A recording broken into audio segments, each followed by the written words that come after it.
All right, and we're live Saturday, real estate weekend roundup, live with Billy and Glenn every Saturday. Tune in for the facts, the feelings, and the figures around the grounds today.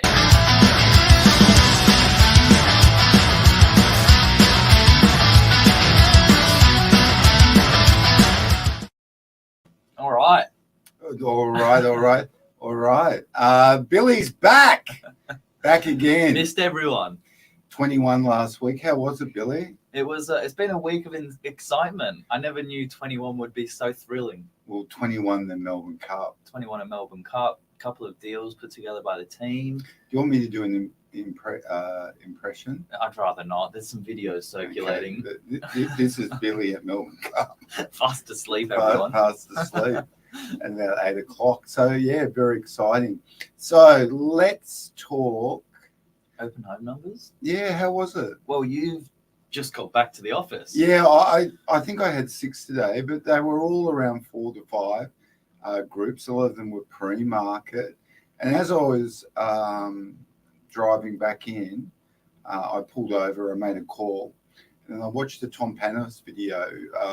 For those that don't follow real estate, Tom Panos is Australia's #1 auctioneer, auctioned on the block. He's an auctioneer on the block, big Greek guy. He talks very softly, then very loud. And he had 5 from 13. Yeah. 5 sold from 13, where he was getting back to 9 from 10. And a little interesting fact about Tom is because he's so highly regarded, he's the auctioneer you use when you're really confident of selling the property. So it's sort of, you don't want to look bad in front of your boss, so to speak. Yeah. But only 5 from 13. So open numbers, Billy. I'll be interesting to see how they were. I think the top one was close to 15 or so through a house in North Manly. Okay. With Team Lisa, closely followed by a little 1-bedroom I had in DY. 10 groups through a 1-bedroom. We were like little sardines. Yeah, but what I would say is one of our properties we had 27 groups through, or 25 last week. Yeah. We had 3 this week. Interesting.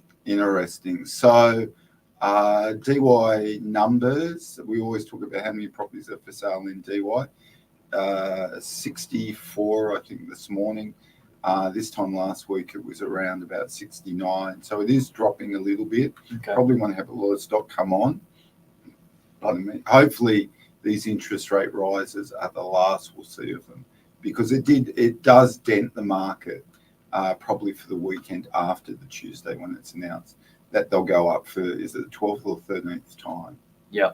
Interesting. How many times has it gone up? 12 now, I think. 12 times record by a government. They don't set interest rates, but by a government, a campaign, they were going to lower the cost of living. Yeah, it's big. There's a lot of new released discussions going on out there. Spending, Christmas spending. It's an interesting time of year, but property-wise, we're doing all right. There's a little bit more stock again, as Glenn said. Not a little bit less in DY, but a little bit more overall on the beaches across all price points. We're sitting just over 750 properties now. I would say, but if you were looking to get your property on at Easter, don't leave it that long. I think move forward, engage an agent that works right over Christmas, because if we get another 2 interest rate rises, the price we're talking today could be lower in March or April next year. Okay, there you go. There's the short-term forecast. In terms of new listings, any favourites? What did we see at Caravan this week? I'll give you mine. What's yours, Bill? House coming on in Cromer. Oh, yeah, we had that a couple of weeks ago. First open today. Yeah, how did that go? 8 groups through. I think that's an exciting buy for any local families because it's a renovated 3-bedroom floor plate upstairs and nice views, really green, quiet, and it's also got a 1-bedroom studio apartment underneath. So I think what's really interesting about that is that was property trading around 2.3, probably this time in 2021. Yep. And you can pick it up, we're guiding 1.9. Yeah. A little bit of competition on that, it might go into the early 2s. So even though your monthly repayments will go up, your actual buy-in will be less. If interest rates come back down, you could be in a very good position. Yeah, that's one of my favourites. Is it? You've got lots of favourites. Do you have any favourites on Melbourne Cup, Billy? No horses, just lots of beverages. I think you had a few favourite girls, Billy. Yeah, well, we've got a lot of beautiful staff members upstairs. So Okay. not just the girls and the boys and the bosses. It's all good fun. Yeah, no fishing off the wharf, Billy. That's it. And rentals. What did you like about rentals? Rentals, I have to say, I haven't spoken to the team yet today. They were also flat chat, running around.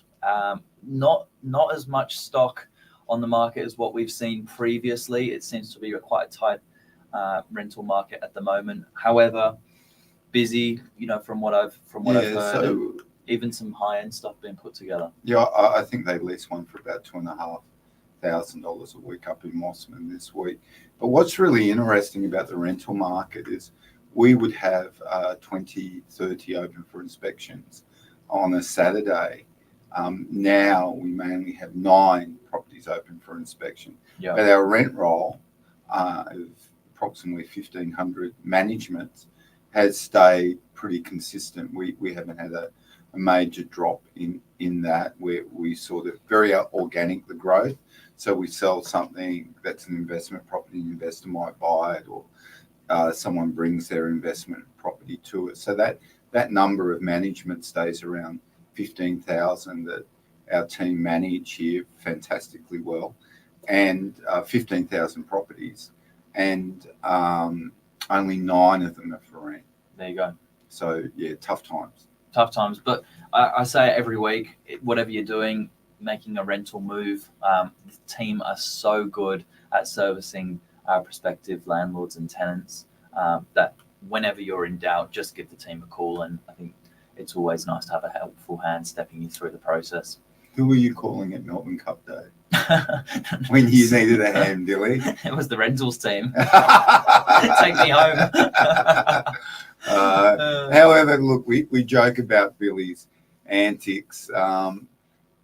8:30, the bell goes at school here at Novak. Billy didn't miss the bell. He was in. I was in. And 5:30, the bell goes and it's home time. and Billy, he was still awake at home time. So he soldiered on. It's got to be done. Big sales week for the team. Yeah. Which ones did you like, Billy? Can I pick one that I put together myself with Mark? Oh, of course. not to be biased. I wouldn't expect anything less, Billy. Not to be biased, but we did a bit of a segment in the week about life after auction. Life after auction. We had a property that passed in on Saturday last week, an auction on NARRABEEN Lakeside on the lakefront there, and that was an interesting campaign to say the least. 4 weeks, give or take. Ran it all the way through, guiding 3.3. We had 2 registered bidders on the day. Bidding started at 2.8, went up to 3.25. Didn't meet reserve. However, we passed the property in, negotiated over the weekend, and actually put it together at 3.3. Yeah, look, Billy did a lot of work on that one because it was a hard one to value. That the owners had owned the property for a very, very long time. So there might have been a little bit of emotion in the price that they wanted. They wanted to find someone that loved the property as much as them. And I think they did. I think they did. The guide was very realistic of where it sat on the market. Yep. And there was a lot of coaxing and discussing price and discussing potential of the property, and the sale was put together. So really great sale. I thought to myself when you passed it in, the sale probably would have come in the next 7 days because it was, even though there was 2 buyers, very spirited, big crowd, big numbers, lots of opens for inspection billing on that property. If you're a young agent out there, and you want to justify to the owner that you've done everything, don't just open it once a week.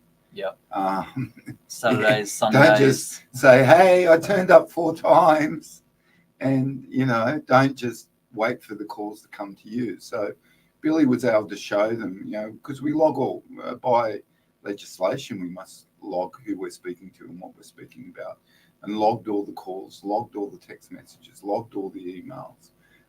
We had, morning Saturday opens, twilight Saturday opens, Sunday opens, Wednesday opens. It was marketed very well. So in the end, the owner said, hey, we still love the property. We think we've found someone that loves it as much as us. We wish they loved it maybe in $100,000 more, which would have been, beyond a record. But in the end, they were comfortable selling something that had been in their family for a long time, and a special property. So this property had an easement that ran from the property down to actual Narrabeen lakes, and so you had lake access, which is really, really special on the northern beaches. Narrabeen Lakes is a big lake area that runs all the way out to the sea. Yep. So pretty down there that there's a big full caravan park. People come from all over New South Wales to enjoy their holidays there. Yeah, it's a special spot. Yeah, so you can see why the owner attached $100,000 worth of emotion there, and so they should. Yeah, absolutely. Good result though. There was also one put together by you, Si. Oh yeah, I nearly a record-breaking 1-bedroom. yeah. Like you'd like to break the record for a waterfront or on the cliff, $20 million. But I'm really happy for the owners and really happy for the buyers. That's why we're a little bit late today. We went there and took some photos, and it'll be their first home.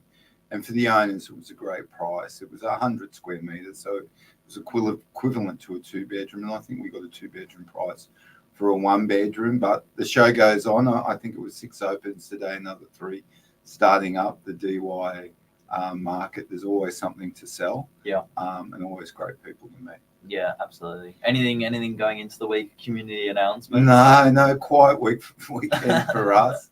I think we're running a lot of property at the moment. We're making a lot of calls as an office, and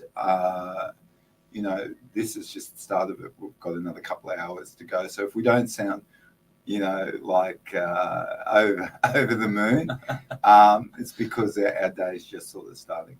Just starting. Time to play catch up. What's on for the weekend, Glenn? I'll be very, very quiet. Very, very quiet. I went down to the club last night, actually. If you're ever out and about, North Coco Surf Club have meals and cold drinks on a Friday night and a Saturday night. Okay. And very nice meals, $27 a main, and all sorts of fair Asian burgers. And it's a great way to support your local surf club. Everyone's volunteers down there. The money goes towards providing facilities and equipment to keep everyone safe this summer. So I'm quite happy to go down there. My brother lives at the end of the street too, which makes it easy too, so we can all catch up. The happiest man in Sydney. Oh yeah, he's pretty happy tomorrow. He's doing some massive event down at Kiama. He's got to run and lift weights and do burpees and run. And the other week he did the Spit to Manly, a swim, run, and had to swim with his shoes on. So that's probably why he's grumpy, too fit. All right, guys, have a good weekend. If you need us, we're around tomorrow. A few Sunday specials. Yeah, I think Billy, how many have you got? I've got 2 tomorrow. Badan's got a couple. I've got one at 4:00. So yeah, that's another thing. If you are looking for a sale before Christmas, you feel that it's, that you're not getting the result you want, look for an agent that is opening the property. Yeah. Every available chance. Would you buy, if there were 2 stores, if there was one that sold jeans that's open 7 days a week, and there's one that sells jeans and it's open 1 day a week, and they're both the same or similar, I know where I'm going. Not that I wear many jeans. Mate, I've heard you don't even wear pants, Billy. Well, on that note, we're signing out. Bye-bye. Have a good weekend, guys. Right.